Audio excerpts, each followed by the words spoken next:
नमस्कार, मैं हूं डॉक्टर प्रदीप गोयल और आप देख रहे हैं मंच। आज हमारे साथ हैं पूर्व स्पीकर और वरिष्ठ कांग्रेस नेता कुलदीप शर्मा। आइए उनसे पूछते हैं। देखिए, पिछले 9 साल से हरियाणा में भारतीय जनता पार्टी की सरकार है और अगले साल केंद्र में भारतीय जनता पार्टी की सरकार को 10 साल पूरे हो जाएंगे। मैं लोगों से पूछना चाहता हूं, क्या मोदी साहब ने ये वायदा किया था कि नहीं किया था कि वो 2 करोड़ रोजगार सृजन करेंगे युवाओं के लिए? अगर ये वायदा किया था तो आज हरियाणा और देश का युवा पूछना चाहता है, रोजगार के नाम पर जो फौज में इंटेक था उसको भी अग्निवीर के रास्ते के बिल्कुल हटा दिया गया है। नौकरी है ही, और उसका नतीजा देखने को मिल रहा है, विशेषकर हरियाणा जो बेरोजगारी में देश में नंबर 1 है आंकड़ों के हिसाब से, गवर्नमेंट के आंकड़ों के हिसाब से। उस हरियाणा में हरियाणा का जो युवा है वो अपनी मातृभूमि को छोड़कर पलायन कर रहा है, एक्सोडस हो रहा है, विदेश में जा रहा है। लाखों बच्चे जिनको इस सरकार से कोई नौकरी की आशा, रोजगार की आशा नहीं रही, वो छोड़कर देश को विदेशों में चले गए। दूसरी बात थी, जो हमारे खिलाड़ी थे, कांग्रेस की सरकार थी, 700 से ज्यादा खिलाड़ियों को पदक लाओ पद पाओ की नीति के तहत नौकरियां मिली थी, लेकिन इस सरकार ने तो किसी को नौकरी नहीं दी। हमारे एथलीट्स को, जो स्पोर्ट्स पर्सन हैं, उनको बिल्कुल नहीं। कोई भी पेपर होता है, 32 बार पेपर लीक हुआ है हरियाणा में, 28 बार पेपर कैंसिल हुआ है। की चोरी हो जाती है, बिकती है, पेपर बिकते हैं, भ्रष्टाचार हो रहा है। हरियाणा पब्लिक सर्विस कमीशन के दफ्तर से करोड़ों रुपए पकड़ा जाता है। ये तो कह रहे हैं बिना पर्ची बिना खर्ची के हो रहा है। वो पर्चियां और खर्चियां सब पकड़ी गई हैं ना, की बिक रही हैं, आंसर शीट्स बिक रही हैं, नकली लोग पकड़े जा रहे हैं। ये जो दावा है माननीय मुख्यमंत्री जी का, बिना पर्ची और बिना खर्ची का। अच्छा ये बताएं, 9 साल से सरकार है, कोई ऐसा आदमी आगे आया जिसने पैसे देके कांग्रेस के राज में नौकरी ली हो? है कोई ऐसा आदमी? सरकार खोद के लेके तो आ सकती थी। ये ईडी सीबीआई लगा के इन्होंने एक्टिवेट किया हो तो हरियाणा में भी करते, इनके पास विजिलेंस है। इसका मतलब सिर्फ बोलने के लिए, आरोप लगाने के लिए बात करते हैं और अपने आरोप को छुपाने के लिए। जैसे राजस्थान के अंदर प्रदेश पर वहां पर चुनाव है और वहां के प्रदेश अध्यक्ष के यहाँ पर ईडी की रेड हुई है और सीएम के बेटे के यहाँ ईडी की रेड हुई है, उसको आप कैसे देखते हैं? देखिए, भारतीय जनता पार्टी के 17 प्रकोष्ठ हैं, जैसे किसान मोर्चा है, महिला मोर्चा है, मजदूर मोर्चा है, विद्यार्थी परिषद है, ऐसे कई मोर्चे हैं। 17 का सबको पता है, लेकिन 2 प्रकोष्ठ उनके और हैं।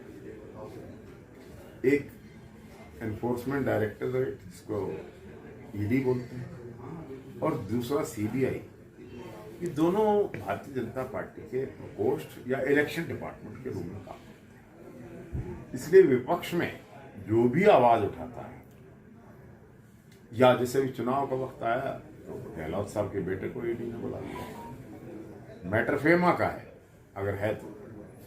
इस तरह दिल्ली की लोगों को सबको बंद कर रखा है।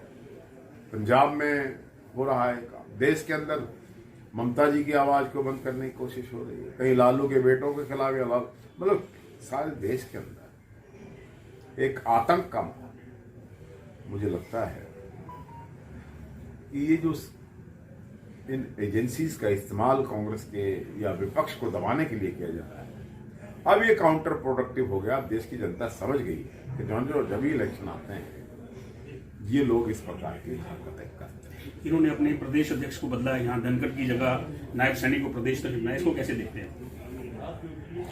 देखिए, नायब सैनी जी बहुत सज्जन व्यक्ति हैं, मेंबर पार्लियामेंट हैं, हम उनका बड़ा सम्मान करते हैं। ये नायब सैनी जी वही है ना जिनकी पत्नी चुनाव लड़ी थी जिला परिषद का। जी जी। कौन से नंबर पे आई थी? ये नहीं, मुझे ध्यान नहीं है। चलो अगर ध्यान नहीं है तो बता दें, 5वें नंबर। वही उसी की बात कर रहे जी, हैं। अरे हम तो उनका बहुत सम्मान करते हैं, लेकिन भारतीय जनता पार्टी धनखड़ साहब से निराश हो चुकी थी, फेल हो गए थे। हरियाणा में भारतीय जनता पार्टी को गति नहीं मिल रही थी। आई वुड से कि ये राजनीतिक रूप से ये party 4th stage of cancer में थी, जिसका डॉक्टर धनखड़ जो उनसे इलाज नहीं हो पा रहा। तो एक नया डॉक्टर लेके आए, डॉक्टर नायब सैनी। तो बहुत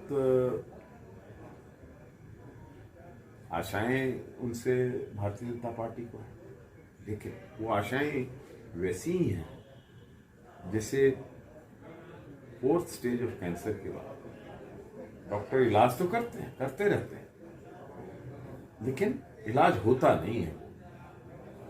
भारतीय जनता पार्टी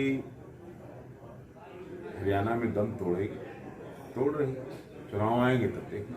तो आने वाले जो हरियाणा के चुनाव नजदीकी हैं, तो आप कितनी सीटें सोच रहे हैं कांग्रेस की, कितनी सीटों में जीत? देखिए, ये आंकड़ों की बात मैं नहीं करूंगा। आंकड़ों का खेल अलग बात है। अब कोई किसने कहा से 67 सीटें आएंगी? आगे भारतीय जनता पार्टी ने कहा था 75 आएंगी, और आपके मीडिया के कुछ लोगों ने कहा कि 85 आएंगी। आई 40। It's a minority government, it is not cross 46 mark. तो इस प्रकार की भविष्यवाणी करना ठीक नहीं है, लेकिन ये है कि भारतीय जनता पार्टी को हराकर, रिमूव कर जनता जो त्रस्त है, जो भारतीय जनता पार्टी के से निजात पाना चाहते हैं, निजात चाहते हैं, वो कांग्रेस को अभूतपूर्व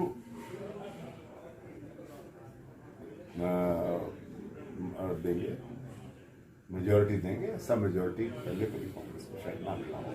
इस प्रकार। धन्यवाद जी आपका। रणोंत में आज इतना ही। जल्द ही एक अन्य हस्ती से मिलेंगे। बहुत बहुत धन्यवाद।